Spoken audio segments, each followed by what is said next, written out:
Brace yourself for a tsunami of humanoid robotics, and apparently Tesla is the best humanoid robotic play in the market. That's according to Chris Camillo, who famously turned $20,000 into $60 million. Check out his epic takes on the humanoid robotics market. And this is a question I bet is in a lot of people's minds right now because it comes up all the time. It's like, why the human form factor versus other form factors robotics? Let me just say that like historically, only like 5% of what we want to automate is automatable with precision robotics. I think somewhere between 10 and 15 additional percent will be automatable with multi-use or specialty use robotics, AI robotics. And that kind of leaves 80% for general human form factor. I do think we'll see across the spectrum, but also in terms of investability. And I think most people I speak to that are deeply engaged with this space, we all agree on one thing. At the point where we actually have a scalable humanoid robotics platform, a fully scalable that has met all the KPI thresholds in terms of task completion rate, human output speed rate, uptime rate, human to bot ratio, and durability. Those things, there's not a humanoid company on Earth that has met those thresholds yet for scalability. And I don't think we will for at least another year, maybe 2. But when we reach that, I think we're going to start a 10 to 15 year supply-demand imbalance where it doesn't matter how much you can manufacture. I don't care if Tesla can manufacture 1 billion bots. That's not the bottleneck. That's a huge misconception. The bottleneck is not manufacturing. The bottleneck is the deployment. It is so exceptionally hard to deploy a generalized robot to Walmart or FedEx or whoever, right? Coca-Cola. These companies have never worked with generalized robotics ever. This is a brand new field. In many cases, it takes years of strategy work, integration work, preparing a workforce, and digitizing inventory before you ever even see a single robot on the manufacturing floor attempting to do anything. So this whole investor community that exists right now just doesn't understand how this is going to work. That's the bottleneck. And because of that bottleneck, we're probably looking at a 10 to 15 year supply-demand imbalance just for the lowest hanging fruit use cases. And the use cases are willing to pay $100,000 a year per bot on a 4 to 5 year bot span. This is software margins with a much higher moat. That's why you see companies, and you're going to hear more in the next few weeks of outrageous valuations in this space. That's why you're seeing this, is because we've never seen anything like this before on a TAM that big. So as an investor, there really is only one publicly traded company that I feel comfortable with in this space, and it would be Tesla. Transparently, I believe Elon completely messed up the Optimus program this year. He just wasn't paying attention. He was distracted. You probably heard this in the last month. He's basically reconstructing the platform from the ground up, and he's over it personally. So we'll see what he could do over the next 6 to 8 months.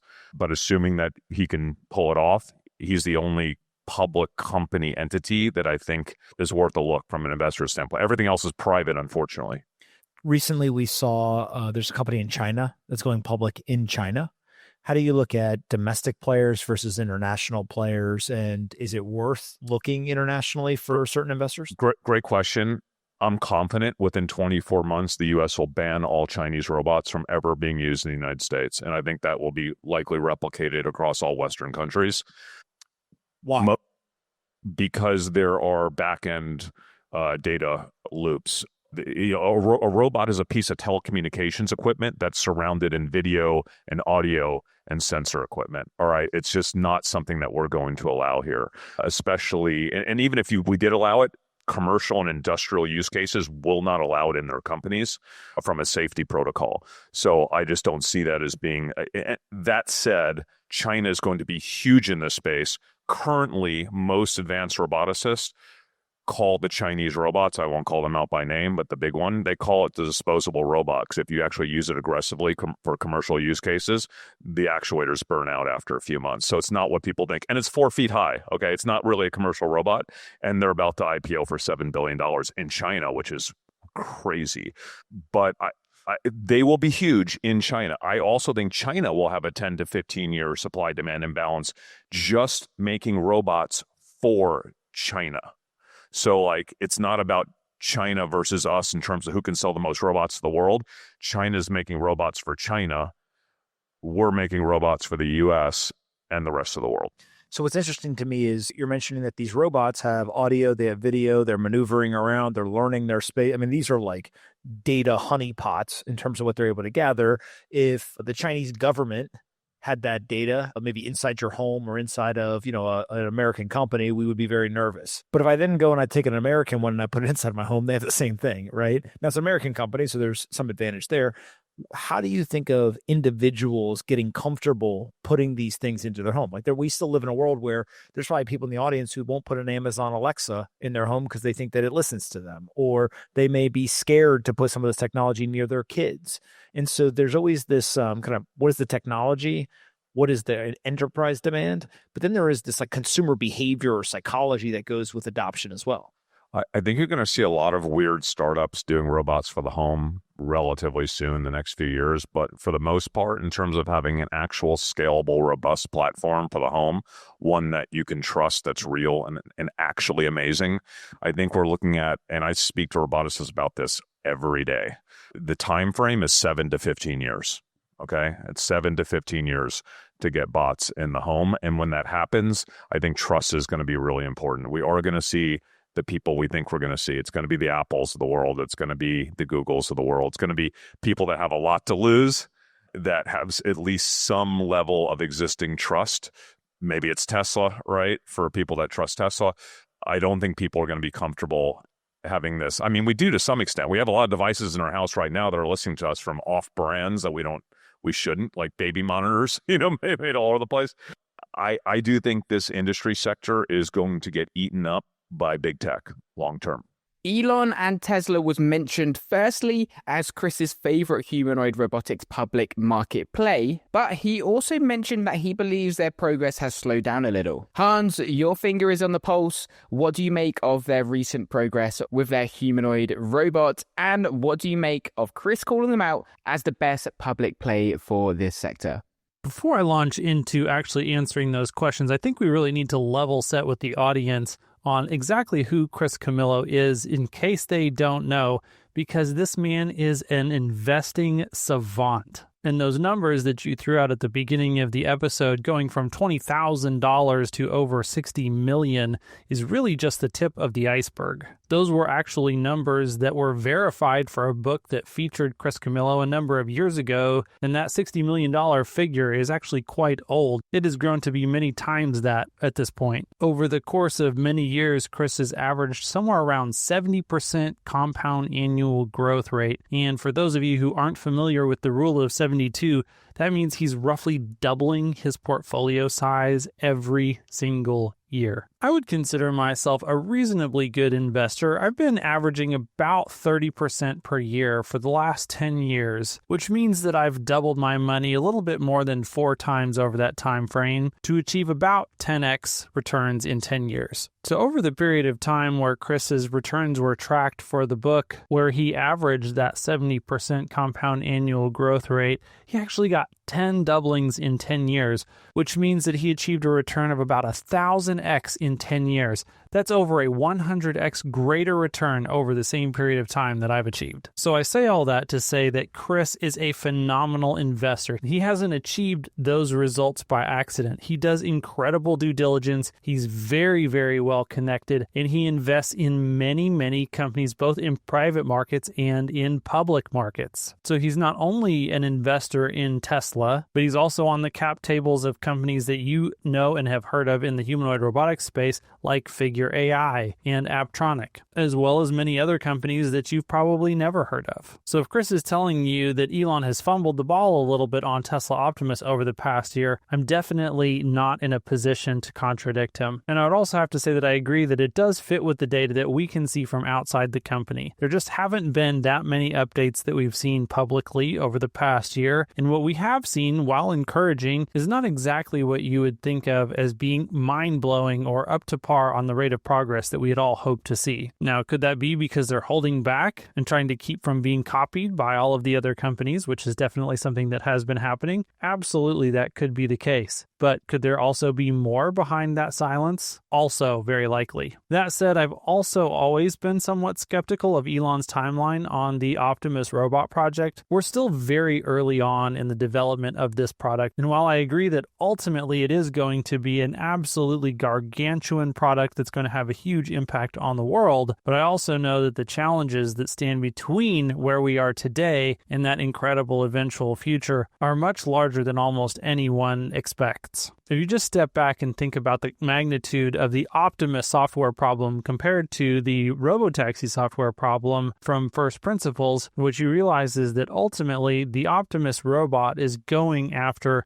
a much larger percentage of the types of work that humans do in a larger variety of settings and tasks than the robotaxi. And just think about how large and how hard that problem has been compared to what Elon thought it would be over the last 10 years. And that while, yes, roads are definitely different in Canada than they are in the United States, and they're certainly different in China than they are in the United States, there are still so many similarities that roads all over the world share. And the differences in the environments between what a plumber might encounter versus what a factory worker at an assembly plant is going to encounter are vastly more different than roads in the United States versus in China. And so this environmental variety, as well as the variety of the actual tasks that Optimus will be given, make this a very difficult software challenge to tackle in a way that is actually general and actually works well across that wide variety of environments and tasks. And then beyond even the software challenge, the hardware is also extremely difficult as well. The harsh reality is that we still don't actually have any evidence that an actuator actually exists that works for the hands at the level of dexterity, speed, reliability, and uptime that is going to be absolutely necessary in order for these robots to be cheap enough to buy and then operate over a long enough period of time for them to actually pay back the investment of the capital into what the bot cost originally by doing useful work. So given the magnitude of both those software and hardware challenges that every humanoid robotics manufacturer is facing right now, I think it is reasonable to deduce that the lack of time that Elon has been able to focus on Optimus while he's been in Washington over the past year, regardless of how you feel about the justification for Elon spending that time in Washington, means that the Optimus program hasn't been driven along with as much intensity or focus on the right areas to really accelerate the progress of that project. And then if you add to that the fact that there have been significant shakeups in the leadership team of the Optimus project over the last few months, I would have to suspect that Chris is spot on and that Elon actually agrees with him, which is probably a significant portion of the underlying sentiment behind his daddy's home X post the other day. But with all that said, is Tesla still the best public market play in the humanoid robotics space long term? Absolutely. It's just hard to argue that Elon is not going to be able to work through all of the complicated set of bottlenecks that lay ahead for a project as ambitious and difficult as Optimus compared to any other CEO as long as he's still actually at the helm. But in the short term, I think there's a lot more uncertainty. One of the things that we'll get into, we're going to discuss this a little bit more in just a moment, but if Chris is right and we're looking at a 7 to 15 year time frame, that leaves a lot of room over the next 2, 3, 4, and even 5 years for another company to actually get a lot more wind in its sails from commercial robots, even if they are not as fully functioned as Optimus. And so it's entirely possible that a company like Amazon, which has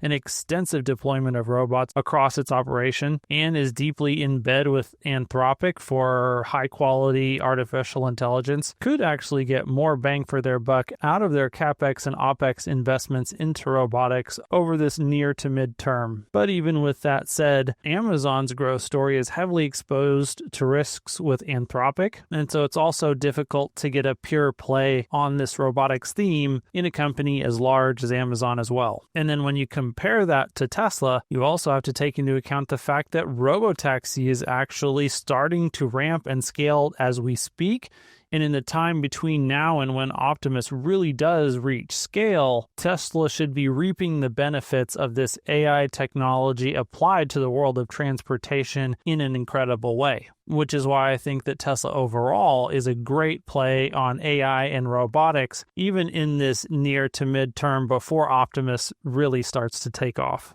Chris made two big predictions, which I want to double click on with you, Hans. Firstly, he believes it's going to take 7 to 15 years for these robots to be in our homes. And secondly, Chris believes the big challenge is going to be actually deploying robots into companies, be it FedEx or Walmart. In fact, deployment of the robots will be the single biggest bottleneck. Hans, what do you make of these two predictions? I think one of the things about the home use cases is that you're not going to need nearly the uptime or the reliability or the durability or just the robustness that you're going to need for an industrial humanoid robot, which makes a number of the challenges for these humanoid robots that we've spoken about much easier to attain. Now, that said, the home environment is going to have its own safety concerns and definitely its own security concerns like Chris and Anthony talked about. And then you also have to account for the fact that it's going to be much harder to charge home users the same types of high prices that you will be able to charge businesses, because the amount of value that those robots are creating in the home is definitely going to be a much smaller fraction of the value that they could create in a factory or industrial type use case. But with all of that said, I'm almost 100% positive that you're going to start seeing quite a few humanoid robots in residential settings in China well before that 7-year mark. So Chris would also have to be correct about the United States and much of the Western world actually banning those humanoid robots from being sold in their countries in order to keep Chinese robots out of our homes. And then before we even begin to address the challenges that Chris brought up with regards to deploying these robots at scale inside of businesses, I actually want to turn our attention back to the list of KPIs that he gave at the beginning of this clip that are really required before humanoid robotics can even begin to be truly scalable. And so he listed 5 different KPIs. They were task completion rate, the human output speed rate or greater. And so, that's the humanoid robot being able to do work at the same speed a human would do or faster. Then there was uptime, the human to bot ratio, like how many humans does it take to actually keep a robot working. Right now in the pilot and demo stage that companies like Figure or Apptronic are in,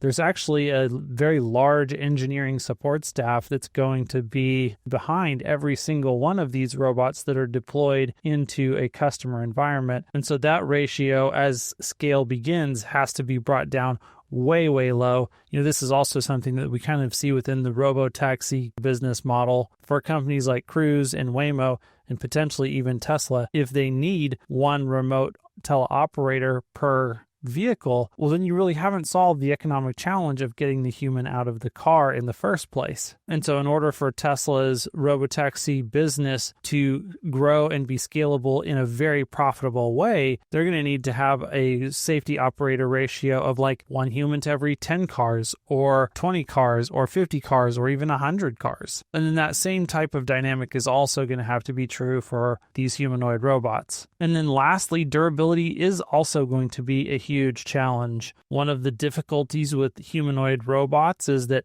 the actuators that are necessary for these robots are pretty much all new. And so we really haven't built up the type of mass production for these actuators specifically that allows us to get to high levels of reliability, high levels of durability, high levels of power at the same time that we also have low enough costs. And this is an especially pronounced challenge because there are so many actuators on a humanoid robot. And so if you have between 40 and 60 different actuators per bot, none of which have really reached economies of scale from a production standpoint or from a supply chain standpoint, then it's going to be very difficult to achieve the reliability and durability that's going to be necessary to operate these robots for 1 or 2 or 3 or 4 years continuously with very little maintenance. And then if you can't actually use that robot at a very high level of utilization over those types of long periods of time, then it's much more difficult for these humanoid robots to actually reach positive unit economics for these businesses businesses and create an ROI. And remember, we actually need all 5 of those KPIs that Chris mentioned in order for this to work.